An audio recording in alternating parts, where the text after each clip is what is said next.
And so our subject this morning, I will not keep you too long, is, can religion be scientific? Can religion be scientific? True religion can be scientific.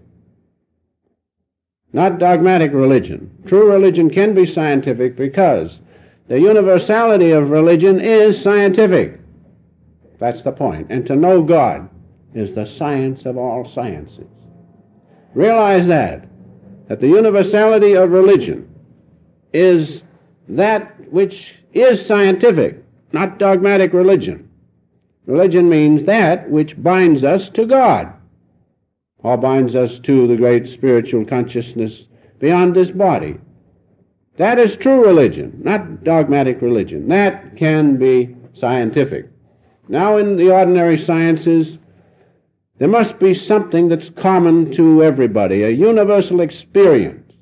And so in the ordinary sciences of physics, chemistry, astronomy, atomic sciences, relativity, in that you will find something that's common to everyone. But it's common to sensation, intellect, mind, inference, and reason. Now realize that. In physics, for instance, we see a flash of lightning. And then after a certain length of time we hear the noise.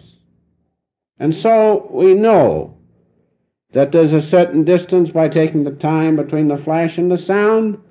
Those things are common to all experience. Everybody sees that flash of lightning and hears that, and they can compute through inference the distance between the flash and the sound. That's just one illustration. We can take sodium and chloride, put them together, and we get common salt. That's a common experience, a universal experience.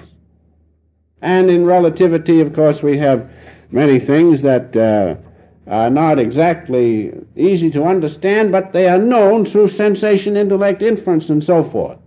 And so there is a universal point upon which science can be understood, and the order and arrangement of events can be known universally. Just like when that lightning flash takes place, the sound comes and everybody can see and hear it and realize what it means, the underlying law of physics and so forth.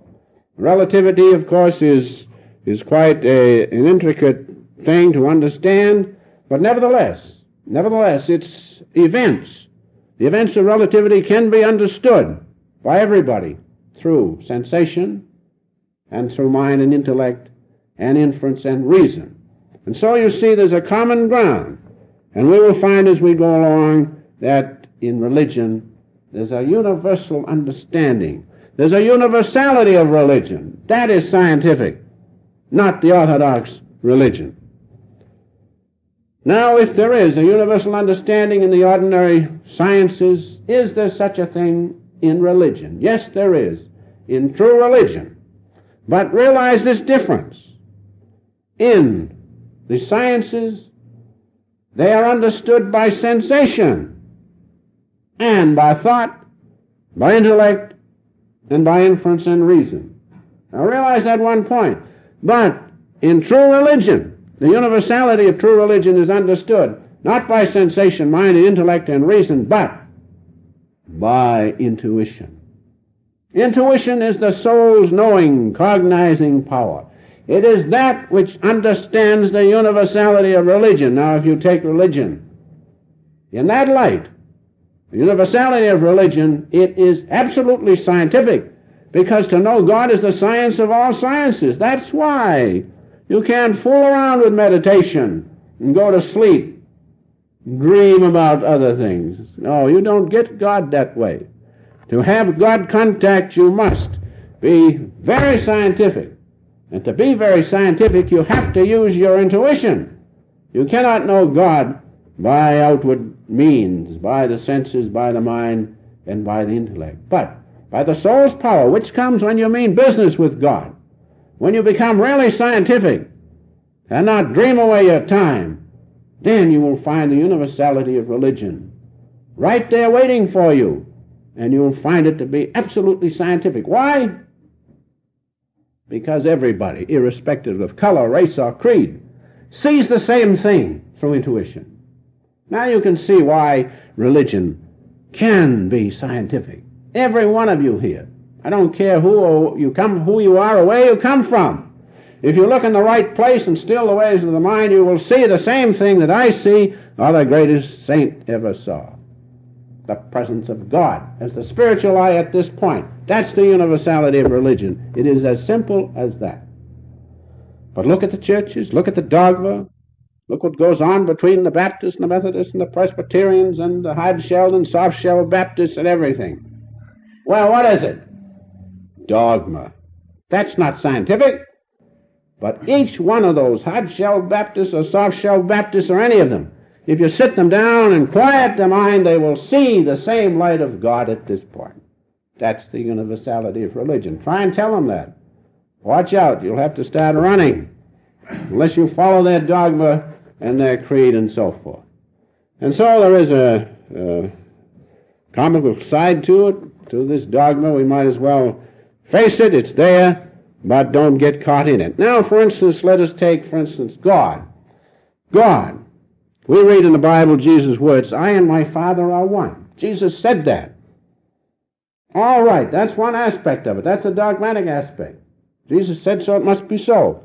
All right, you follow that. But the universality of God is this, that if you look at this point, you will see the spiritual eye. You'll see the spiritual light. And the Master told me one time when he was leaving Boston, and I said, what am I going to do, sir? You're going away. He says, never mind what happens to me. That light which you see is far greater than I am. That's God himself. Now that's the universality of religion. That's the scientific aspect of religion. Jesus said, I and my Father are one. When he said that, he spoke from God's consciousness in him as the Christ consciousness. Those who follow it in a dogmatic way, in a theoretical way, they are religious in that sense. But those who see the light of God at this point, and all of those who follow the techniques of the Master who was one with God, all of those will see that light. They are scientific religionists. Religion to them is scientific. It's a universal thing. And everybody, that's the beauty of it.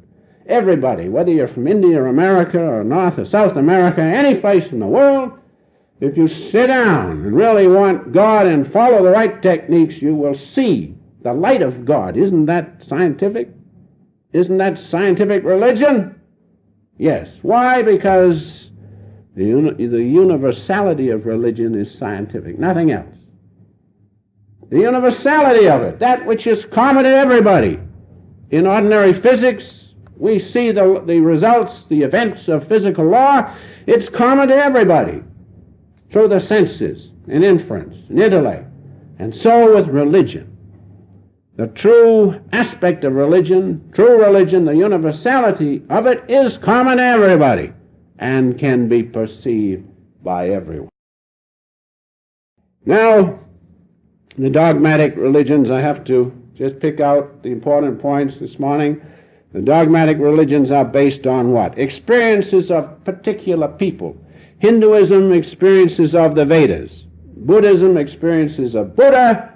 And Christianity, the experiences of Christ. Now, they experienced the universality of religion without question of a doubt. When Jesus said, thine eye is single, we know that. And so the universality is there, but it is experienced by another, don't you see? You have to make it your own. You have to make religion scientific to yourself. A reality, you have to know the universality of religion, just like Buddha and the Vedas, the great rishis of India, and Christ knew the universality of religion. So we have to know the universality of religion. So don't be sidetracked by the theoretical aspect or the dogma. Now there are many arguments that religion is not scientific. Two of the most important ones are these, which I think you should know because it will come up in your experience with people. For instance, the experiences of the sages of India and of Buddha and of Jesus Christ, they are not possible at this time. Why not? Just because the customs have changed since the time 10,000 years ago or whenever those great rishis lived, and they did things a little different than they do now. If you sat down and looked at the right place and followed the right technique, you would see the same light of Christ consciousness at this point, thousands of millenniums ago. Same Christ consciousness, same light at this point, which Isaac saw, and Jesus, and David, and Moses, and Buddha, Krishna, Arjuna. Same universality of religion. Isn't that wonderful? Why? Because it's above time and space. When you speed up this body, the cells of this body, the vibration in this body, when you speed it up to the speed of light, time vanishes. And what do you find? You find that your consciousness has become the whole body of God.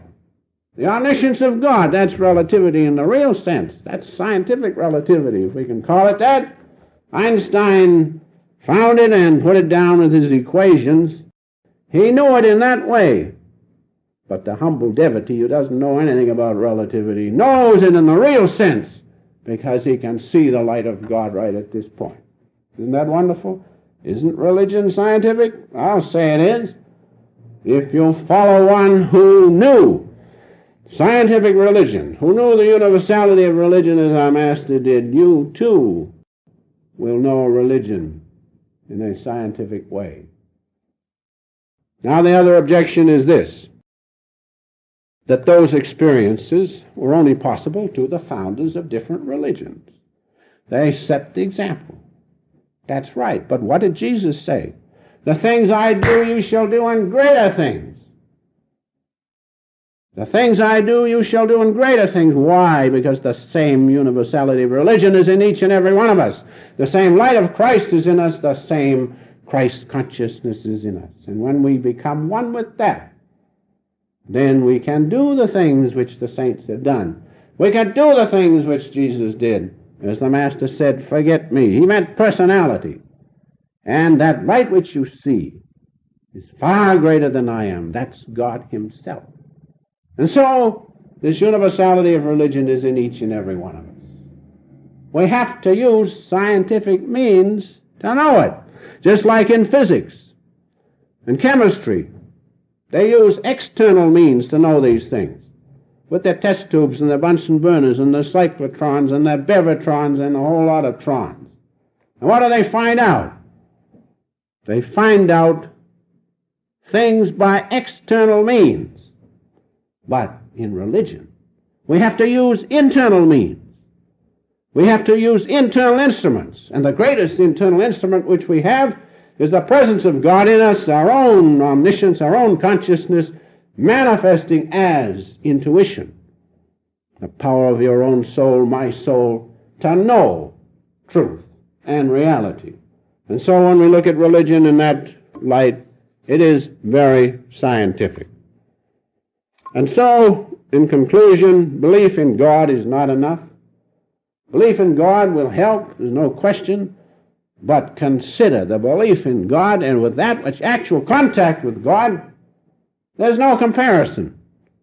Because when you contact God, you find your own self, and you find yourself is one with God. When you remove the separation by using scientific means which the Master has left to us, when you do that, you find your own consciousness expands through the same laws which Einstein found out, but which the yogis knew years and years and ages ago. You find your own consciousness, your vibration expands into that light which God created. In the beginning, God created light. That's the burning power of his consciousness. That's the universality of religion, and everybody who merges in that, it doesn't make any difference what the bypath has been, whether it has been Methodism or any of the bypaths, the same light is there, whether he be Methodist, Protestant, Catholic, whatever he is. Behind that is the same light. Isn't that wonderful? And the same light which Jesus saw, Moses saw, the great rishis of India saw ages ago, the same light, the same Christ consciousness, the light of Christ. And that's the most wonderful thing, and Einstein has showed that matter resolves into energy, finally into light. But the yogis beat him to it. They did it long time ago by meditation, And in meditation, what do? The same thing. They change their body into electromagnetic waves, finally into light. And they have the omniscient consciousness of God, because that is God. God created light. And if we can expand our consciousness into that light, our little body, limited body with its consciousness squeezed in this little thing, expands into the great omniscient light of God. That's real religion, isn't it? That's the universality of religion. That's true religion. But the dogma of even SRF, with all its theories, and its wonderful theories, the theories are wonderful, but if you follow the dogma only and miss the reality, which is conscious contact with God through the methods of self-realization, you have not experienced true religion. True religion is wonderful because it's absolutely scientific. And if you do so much meditation, follow the right meditation, if you do so much in the right way, not with the mind running off to a baseball game or to a movie or anything like that, but if you meditate and mean business with God and use scientific means, do you think that they can vary that cyclotron one degree and have it work? No. It has to be just right. I don't know the mechanism. I don't want it. It's too much bother. But it has to be just right, and then the little electrons shoot off. Then they measure their speed and such things. Why? Because they use scientific means. Why not use scientific means in knowing God? And the Master has left those scientific means for us, and those who follow in a scientific way without question of a doubt will see the universality of religion, true religion.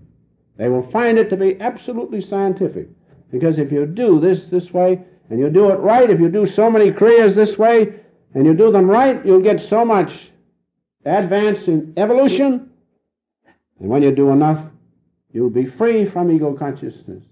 Then you will be able to see your consciousness not limited to this body, but expanded into the great omniscience of God. God will take you into a large place, as we read in the Scriptures. Most beautiful. How the psalmist has covered that up.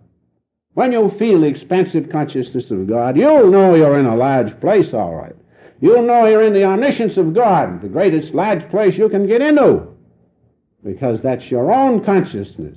We have to break the limiting boundaries of our little ego consciousness, expand it into the great sea of God's bliss.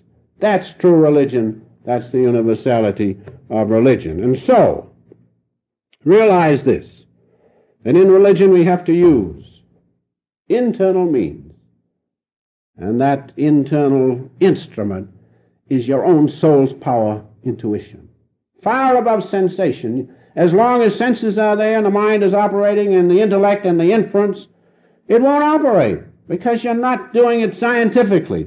But when you shut those things out, remove sensation, stop the thoughts and the intellect, then that's scientific.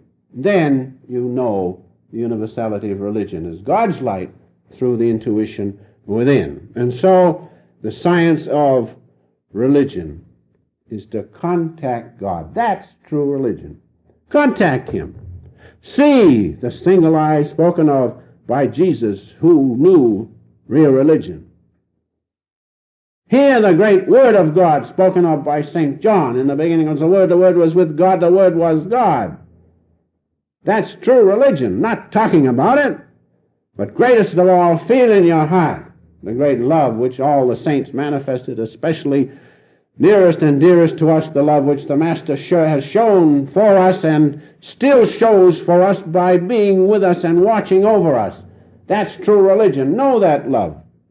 And then you know the real love of God.